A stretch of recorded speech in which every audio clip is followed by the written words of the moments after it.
इसमें लगता है कि राहुल गांधी डोमिनेट कर रहे हैं कि वो नेहरू एरा और सेकुलरिज्म और चूंकि कम्युनिस्ट पार्टियों का भी साथ है, या जो उनके सलाहकार हैं वो पुरानी पृष्ठभूमि नहीं जानते, तो उनको लगता है कि ये मंदिर मस्जिद की राजनीति में तो हमारा ही वर्चस्व होना चाहिए। हम जैसा तो हम कम से कम दिखा सकें कि नहीं, ये जो कर रहे हैं ये गड़बड़ है, ये हिंदू धर्म का नाम का उपयोग कर रहे हैं, ये सांप्रदायिक है, इसमें संघ, राष्ट्रीय स्वयंसेवक संघ है, भारतीय जनता पार्टी का ही है एजेंडा। लेकिन आज यदि प्रधानमंत्री नरेंद्र मोदी एक अनुष्ठान करके कि 11 दिन तक में जो एक परंपरा है कि पूजा के पहले जो प्रमुख यजमान होता है, उस तरह से यम जिसको आप वो कह सकते हैं अनुष्ठान, वो करने को तैयार हो गए, चाहे वो फलाहार करके रहे या और जो उसके नियम है उसको पालन करें,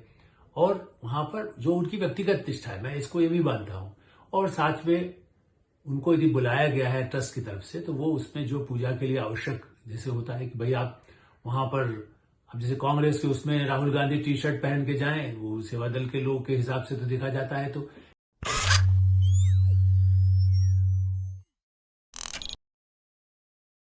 नमस्कार, मैं हूं आलोक मेहता। HSI में आपका स्वागत है। कांग्रेस पार्टी को मंदिर मस्जिद की राजनीति पर अपने वर्चस्व की बहुत चिंता रही है, और इस बार उसे लगता है कि भाई कोई मौका हम चूक गए। ऐसा लगता है कि वो मौका, कई कांग्रेसी तो यही मानते हैं कि एक ऐसा मौका था कि श्री राम मंदिर का प्राण प्रतिष्ठा के अवसर पर कांग्रेस पार्टी की ओर से सोनिया गांधी या कोई और नेता, राहुल गांधी, प्रियंका यदि जाते तो और अच्छा था, या कोई और बड़े नेता अध्यक्ष के रूप में भी यदि जाना, मल्लिकार्जुन खड़गे जाते तब भी कोई ठीक था। ये प्रदेशों के नेता की भावनाएं हैं। दूसरी तरफ जो कांग्रेस पार्टी का रवैया है, उससे लगता है कि वो आपत्ति दूसरे मुद्दों को लेकर कर रहा है। वो इसे सांप्रदायिक रूप बनाने के लिए जो, और जैसा कई जैसे कह सकते हैं जो नजदीकी सूत्र हैं कांग्रेस के, मीडिया को भी जिसकी जानकारी मिली, जिसमें लगता है कि राहुल गांधी डोमिनेट कर रहे हैं कि वो नेहरू एरा और सेकुलरिज्म और चूंकि कम्युनिस्ट पार्टियों का भी साथ है, या जो उनके सलाहकार हैं वो पुरानी पृष्ठभूमि नहीं जानते, तो उनको लगता है कि ये मंदिर मस्जिद की राजनीति में तो हमारा ही वर्चस्व होना चाहिए। हम जैसा तो हम कम से कम दिखा सकें कि नहीं,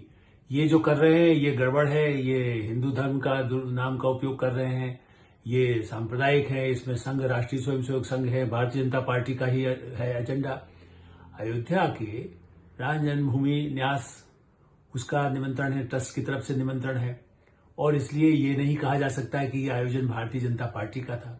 लेकिन कांग्रेस पार्टी ने उसे एक बड़ा मुद्दा बनाया,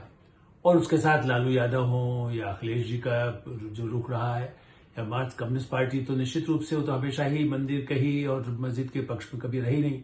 वो तो अपने आप को बड़ा ही अलग तरह का पार्टी मानती है, तो वो तो इस मुद्दे पर और ज्यादा हमलावर है। सवाल ये है कि क्या कांग्रेस पार्टी अपना वर्चस्व या निभाने के लिए हमेशा जैसा उसकी कोशिश रहती थी, नहीं थी? क्या मंदिर मस्जिद की राजनीति उसने शुरू से नहीं की? आजादी के बाद से लगातार आप देखें तो निश्चित रूप से ऐसे कई प्रयास हर प्रधानमंत्री ने किए जब मंदिर को लेकर के कैसे क्या हो सकता है। हम पहले भी इसकी चर्चा कर चुके हैं, वो ज्यादा चर्चा में आता है, लेकिन मैं कुछ और बातें भी बताऊंगा। जैसे राम मंदिर मैंने जहां पर विवादास्पद ढांचा था, वहां पर जो मंदिर है उसके दरवाजे बंद हैं, तो राजीव गांधी ने 86 में उसे खुलवा दिए, यही सोच करके कि जो दूसरा पहले जो उन्होंने मुस्लिम के समर्थन में कर दिया था कट्टरपंथी के शाहबानो केस में, उससे कम से कम उनको लगे कि नहीं, हम हिंदुओं की भावनाओं को ठीक कर रहे हैं। इसके बाद इसलिए कांग्रेस पार्टी बराबर कोशिश करती रही कि कैसे, चाहे चंद्रशेखर की सरकार आई तब भी की बातचीत हो उन्हीं संघ के नेताओं से, विश्व हिंदू परिषद के नेताओं से या मुस्लिम नेताओं से, ताकि तटस्थ मुस्लिम एक मध्यस्थ की भूमिका कांग्रेस की रहे। फिर सबसे बड़े नेता नरसिंह राव, जो राजीव गांधी की सरकार में भी थे, इंदिरा गांधी की सरकार में भी थे, तो वो तो सबसे ज्यादा इसका उपयोग करना चाहते थे। मुझे आज भी याद है पुराने पत्रकार के नाते कि बाबरी मस्जिद का इसको विवादास्पद ढांचा जिसे कहा गया, सब लोगों ने उसे विवादास्पद ही माना गया, क्योंकि मस्जिद में भी वहां कोई उस तरह से कोई नमाज तो पढ़ी नहीं जाती थी, मंदिर पे भी ताले लग गए थे। हम वहां गए हैं, वहां पर उस स्थान पर जहां उस समय कहीं कुछ भी नहीं, सन्नाटा सा रहता था। नरसिंह राव तो इस प्रतीक्षा में थे कि हाँ, यदि ये ढांचा गिर गया तो भारतीय जनता पार्टी की पॉलिटिक्स खत्म होगी और उसका फायदा हमें मिल जाएगा। इसीलिए वो शांत रहे, कहने को दिखाने को। बाद में उन्होंने कल्याण सिंह की सरकार को बर्खास्त किया, लेकिन उन्होंने कई बड़े जो वरिष्ठ पत्रकार थे, निखिल चक्रवर्ती जैसे, उनसे कहा था कि जानता था एक बार ये किस्सा खत्म हो जाएगा और फिर पूरी राजनीति, मतलब उसके बाद मंदिर निर्माण की बात आएगी तो श्रेय कांग्रेस पार्टी को मिलेगा। इसलिए ये कहना कि आज कोई भारतीय जनता पार्टी उपयोग करने लगी है या क्या है, लेकिन इससे ज्यादा उपयोग तो पहले जैसे बांटा जाए, पहले मुस्लिम नेताओं को और विश्व हिंदू परिषद नेताओं को, संघ के नेताओं से चर्चा हो। सुबोध कांत सहाय जो उस समय मंत्री भी रहे, आज भी कांग्रेस के एक बड़े प्रमुख नेता हैं बिहार झारखंड के, उनको तो बड़ी भूमिका थी। सोम यज्ञ करना है तो वो खुद उसके लिए उनको आगे रखा गया। चंद्रा स्वामी जो नरसिंह राव के सबसे करीबी थे, तांत्रिक, विवादास्पद, जेल में भी रहे, बल्कि कई धंधों सौदेबाजी के लिए उनका नाम आता था। तो ऐसी स्थिति में ये हुआ कि नरसिंह राव ने कैसे इसका उपयोग किया। वो भी यज्ञ करते थे और बड़ा उस समय टीवी नहीं था तो पता नहीं चलता था, लेकिन चंद्रा स्वामी जाकर कर रहे हैं तो उसका कैसे फायदा मिले।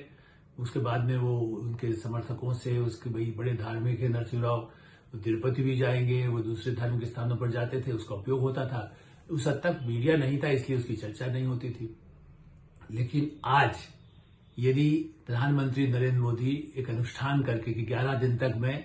जो एक परंपरा है कि पूजा के पहले जो प्रमुख यजमान होता है, उस तरह से यम जिसको आप वो कह सकते हैं अनुष्ठान, वो करने को तैयार हो गए, चाहे वो फलाहार करके रहे या और जो उसके नियम है उसको पालन करें। और वहां पर जो उनकी व्यक्तिगत निष्ठा है, मैं इसको ये भी मानता हूं, और साथ में उनको यदि बुलाया गया है ट्रस्ट की तरफ से तो वो उसमें जो पूजा के लिए आवश्यक, जैसे होता है कि भाई आप वहां पर, अब जैसे कांग्रेस के उसमें राहुल गांधी टी शर्ट पहन के जाएं, वो सेवा दल के लोग के हिसाब से तो देखा जाता है, तो एक अपनी उनकी एक वेशभूषा रही है, लेकिन उस ड्रेस को नहीं कोड को पालन करना चाहते हो। कांग्रेस के कई कार्यक्रमों में अभी, चाहे वार्षिक उनका जब कार्यक्रम होता है 28 दिसंबर को, तब भी वो नहीं रहते हैं। लेकिन यदि आप मंदिर जा रहे हैं तो कैसे, उसमें कई बार राहुल गांधी वैसा कोशिश करते हैं कि जब वहां दिखाने के लिए कुछ ऐसा हो जाए, या और भी नेता ऐसा करते हैं, और कोई भावना भी हो सकती है या उनको उस बात की छूट है। लेकिन यदि प्रधानमंत्री नरेंद्र मोदी, भाजपा, जो इस मुद्दे को लेकर के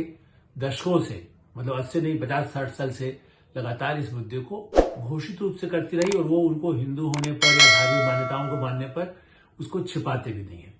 इसलिए यदि वो अपने धार्मिक आधार पर कर रहे हैं, उनको बुलाया गया, उनकी पार्टी का भी ये मुद्दा रहा है, तो वो उसको दिखाना चाहते हैं। लेकिन कांग्रेस को कष्ट यही है, और इसीलिए उन्होंने कहा कि हम प्राण प्रतिष्ठा कार्यक्रम में नहीं जाएंगे, क्योंकि ये तो बीजेपी का कार्यक्रम है, ये तो संघ वाले का कार्यक्रम है। और संघ की यदि बात कहें तो संघ को लेकर के भी बड़ा ही लव हेट रिलेशन को कह सकते हैं, क्योंकि जब उनकी जरूरत होती है तो उसका उपयोग हमेशा लोग करते रहे, चाहे भारत चीन का युद्ध हो, चाहे भारत पाकिस्तान का युद्ध हो। ऐसे समय में तो चलिए वो तो एक ऐसी कारण था,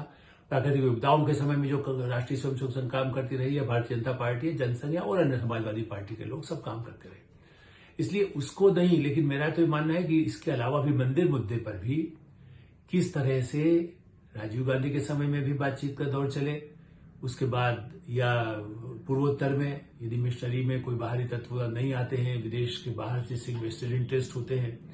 जो, या कोई ऐसा है जिनको मिशनरी के नाम पर आ गए और उसका दुरुपयोग होकर के नॉर्थ ईस्ट का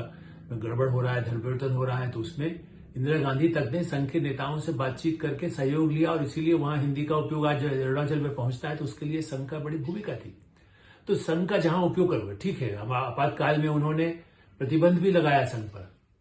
लेकिन इसके अलावा अधिकांश समय जब भी उनको अवसर मिला है संघ के लोगों के साथ, पूरे मंदिर निर्माण के लिए भी सबसे बड़ी भूमिका के लिए तो उनसे ही बात की जाती थी। तब तो नहीं कहा जाता था कि नहीं हम इनसे बात नहीं करेंगे, क्योंकि इनका तो अपना अलग वो है, लेकिन उन सबसे बात भी की गई। उनसे कई ऐसे मौके पर देश के आवश्यकताओं के लिए किया गया, वो उससे उपयोग हुआ। डॉक्टर जाकिर हुसैन, इसको छोड़ें, यदि आप किताबों का अध्ययन करें, पुराने रिकॉर्ड को, कांग्रेसी भी, जो वेणुगोपाल शायद ही कहीं पुराना ऐसी किसी रिकॉर्ड देखते होंगे कि 49 में डॉक्टर जाकिर हुसैन, उनको तो आप नहीं कहेंगे ना कि देश के वो राष्ट्रपति बने, उपराष्ट्रपति भी बने, और ऐसी स्थिति में वो पहले कांग्रेस के नेता के रूप में उन्होंने बाकायदा मुंगेर में, बिहार के एक सभा में कहा था कि भाई राष्ट्रीय स्वयं सेवक संघ मुसलमानों विरोधी कतई नहीं है, और मुझसे तो बल्कि मुसलमानों को भी सीखना चाहिए जैसे कैसे भाईचारा रहता है, कैसा प्रेम भाव हो सकता है समाज में, कैसे सहिष्णुता होती है, ये उसे सीखना चाहिए। जाकिर हुसैन का कोट पे आपको बता रहा हूं, कोई रिकॉर्ड में निकाल करके देख सकता है। तो जाकिर हुसैन जैसे, या डॉक्टर एपीजे अब्दुल कलाम राष्ट्रपति बने, बीजेपी के कार्यकाल में उनको चुना गया और वो राष्ट्रपति के रूप में काम किया। तो ये भेदभाव दिखाना, या अभी ताजा उदाहरण देखिए, जिस तरह से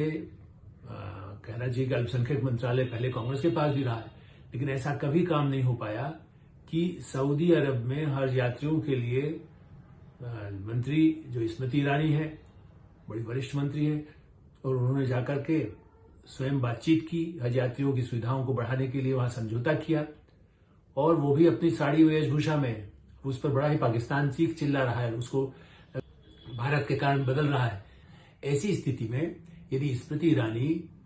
ऐसे माने मदीना जाकर के और वहां के उनके धार्मिक स्थानों के आसपास उसका भ्रमण भी उनका होता है, वहां के नेता, वहां के राष्ट्र के बड़े प्रमुख नेता उनसे मिलते हैं और समझौते पर हस्ताक्षर भी होते हैं, और चूंकि उन्होंने सऊदी अरब को भी लगा कि नहीं, भारत के साथ हमें संबंध और रखना है, तो मुस्लिम देश, कट्टर देश जिसको कहा जाए, मक्का मदीना से ज्यादा उनके लिए पवित्र स्थान कोई है ही नहीं। तो मुसलमानों के प्रति सद्भावना हो, इसके प्रयास में प्रधानमंत्री नरेंद्र मोदी की सरकार कोशिश कर रही है। अजमेर के लिए जो वहां पर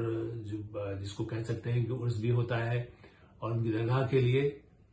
हमेशा चादर चढ़ाने का क्रम रहा है, तो खुद प्रधानमंत्री नरेंद्र मोदी ने ही अभी कल उस तरह से खुद मुस्लिम नेताओं के साथ और उनको खड़े रह करके और वहां अपने सहयोगियों के साथ उनको कहा है कि वो जाकर के चादर चढ़ाएं प्रधानमंत्री की तरफ से। तो मुसलमानों के प्रति भेदभाव कोई सरकार, प्रधानमंत्री रह करके नहीं कर सकता। या इसके पहले उन्होंने ईसाई, जब अपना क्रिसमस की पर्व के अवसर पर ईसाई समाज के प्रतिनिधियों को बुलाया, उनके प्रमुख पादरी को बुलाया और उनके साथ लंबी बातचीत की, और उन्होंने बाकायदा संबोधित भी किया, और इस हिसाब से ईसा मसीह की उनके लिए उनके सामने प्रणाम भी किया। तो इसका मतलब ये है कि प्रतिभा पर प्रणाम करना या उनको प्रति सम्मान प्रकट करना, और समाज में भाईचारा रहे। गुरुद्वारों में तो वो जाते रहे, इसको तो आप जानते ही कितना उन्होंने धर्म खोलने के लिए काम किया, हर तरह से जहां गुरुद्वारों के लिए जाते हैं। जैन धर्मावलंबी यदि कहीं है तो वहां खुद भी वो भी गए हैं। तो समाज में संभाव हो और साथ में सबकी प्रगति हो, ये यदि लक्ष्य है, तो कांग्रेस को लगता है कि ये हो क्या रहा है, क्योंकि हिंदू बहुल राष्ट्र तो है ही, आबादी है, उसमें हिंदू परंपरा के हिसाब से ये जो उपयोग हो रहा है, मंदिर के प्राण प्रतिष्ठा में प्रधानमंत्री हैं और वो जो है उसका श्रेय इनको मिलेगा, इसलिए हम इसका विरोध करें। और इस आधार पर हमारे भी जो साथी हैं, मैंने लालू यादव, अब वो तो करेंगे ही, वो तो उन्होंने तो लाडवानी जी को भी, जब रथ यात्रा थी सोमनाथ से, उसको रोकने में, उनको गिरफ्तार करने में तो लालू यादव ही प्रमुख थे। तो वो तो हमेशा ही कांग्रेस के साथ, उस समय कांग्रेस भी वैसे इनके खिलाफ रही है लालू यादव के एक समय में, लेकिन बाद में, और राहुल गांधी तो उनके साथ हर चीज साझा करने को तैयार है। इस दृष्टि से लालू यादव या कम्युनिस्ट पार्टियां वो तो उनका साथ देगी, लेकिन अरब के देश, संयुक्त अरब अमीरात जो इस्लामिक देश है,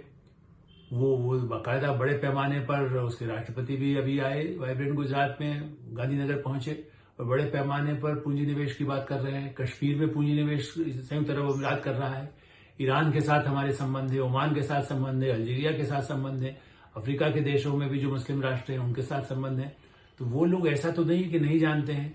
इसलिए कि वो जानते हैं कि भारत में सबका सर्वांगीण विकास की तरफ भी आगे देश बढ़ रहा है,